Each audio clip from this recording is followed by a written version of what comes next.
We are back with registered dietitian Katie Maxey answering your questions. All right, this first question is, what's your opinion of the carnivore diet? Ooh, that's a good question. So carnivore diet is when you're really just focused on specific food groups. And no matter what diet, whether it's carnivore or other diets that eliminate other food groups, I would say be careful of that because we just talked about it's important to have all three food groups. And if you do have mainly protein going in, or you eliminate protein or eliminate carbs, then you're missing some of those essential nutrients that your body needs to make the processes happen in your body. So get a good amount of protein, but not too much. Get a good amount of carbs, but not too much. It's all about kind of moderation, but not eliminating food groups at all. Well, let me ask you this follow-up question. Can you have too much protein in your diet? Good question. That's actually one I get a lot. And there are some studies out there that say you can have too much at one time and your body doesn't actually use them. But what we find is that most Americans actually don't eat enough protein. Just a generalized goal is that everybody should be getting at least 100 grams. Not very many people do that. Our diet tends to be more carbohydrate and more fat focused. And so I think most of us are never going to get to the point where we're actually getting too much protein in. Okay, this person says, I'm a type 2 diabetic. What can I do to satisfy my sweet tooth? Is dark chocolate okay to eat? Yes, dark chocolate is okay to eat. Milk chocolate is okay to eat too, which sounds crazy coming from the dietitian. But even with somebody that has diabetes, type 1 or type 2, you can still eat things that have sweets or sugar in them. I always say think about pairing it with a protein. And you probably, if you have diabetes, you've probably heard this from your doctor or from a dietitian that when you have nothing but a sugar going in, it's going to go really fast and spike that blood sugar. But if you have sugar going in at the same time as a protein, that protein is going to help slow down the sugar from being absorbed and it's used better in the body. All right, so So dark yes, you chocolate and can some have nuts.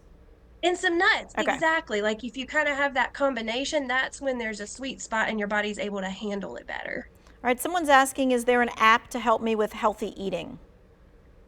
There's a lot of apps, honestly. I would ask people around you what works best for them because I think when you know people using some of the same apps, that community helps you kind of stay consistent and stay on track.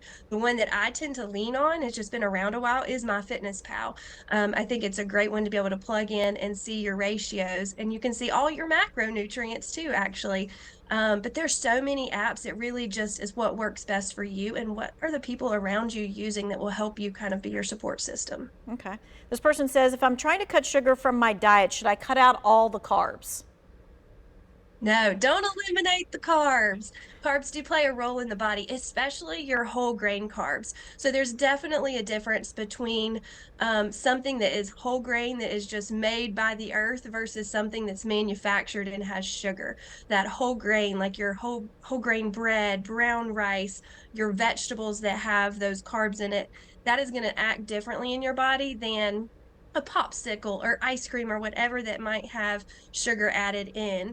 And so definitely don't eliminate whole grains, but just look at the percentages and figure out where do you want your sugar coming from, the whole grains that also have some fiber or the sugar that's not going to last as long in your body. So this person is asking, what are good recommendations for before or after workout food? And really, should you eat before or after workout? This is a popular question, and I don't have a great answer because it's different for every single person. There are people that do really well eating before exercising because it does give them, especially if it's got a little bit of a carb, it gives them that quick energy so that they can push harder in the workout. But then some people, if you eat before a workout, don't do well and it doesn't digest well in their body. So each person kind of looking and noticing, I ate this and it didn't go well, or it did go well, and just fit it into your day. There is no perfect way to eat for exercise, especially when you're first getting started. All right, this person says, is it better to take carbs in the morning and then have a sensible meal in the afternoon? I would say spread it out because the beauty, kind of like what I was talking about with snacks, the beauty is having carbs mixed with some protein, mixed with some fat. And so if you have carbs heavy in the morning, is that what the question was, and not later, then later on when you have a meal, you're not getting that quick energy that your body needs and you're going to feel sluggish with just more of a protein and fat type of meal. So there's beauty behind having a mixture with every meal and snack to give you that quick energy, but also the sustaining energy to last long too. I know we were talking about macronutrients at the beginning. Is that something that only adults need to worry about, or do kids need to worry about that? This is great for kids as well, especially if you are worried about your child's health, is paying attention to the types of food and the food groups that you're offering. We don't want to force our kids to eat more protein or eat less carbs. I think when we force, that causes some challenges too. But offering all of those macronutrients, but talking about it as food groups. And I think that's a great way to translate it to kids is like, hey, do we have a meat on the table? Do we have a vegetable, a fruit? You don't have to use it as macronutrients, but do we have a variety of food groups that's offered at this meal? But it's fantastic. Both kids and adults should be doing food groups or macronutrients. Right, have a good plate with all the different things and the colors as well. All right, Katie, thank you so The much colors. for your time and your expertise. If you missed any of this, maybe you need to show this to a family member or a friend or something, you're going to find it in the Two Wants to Know section.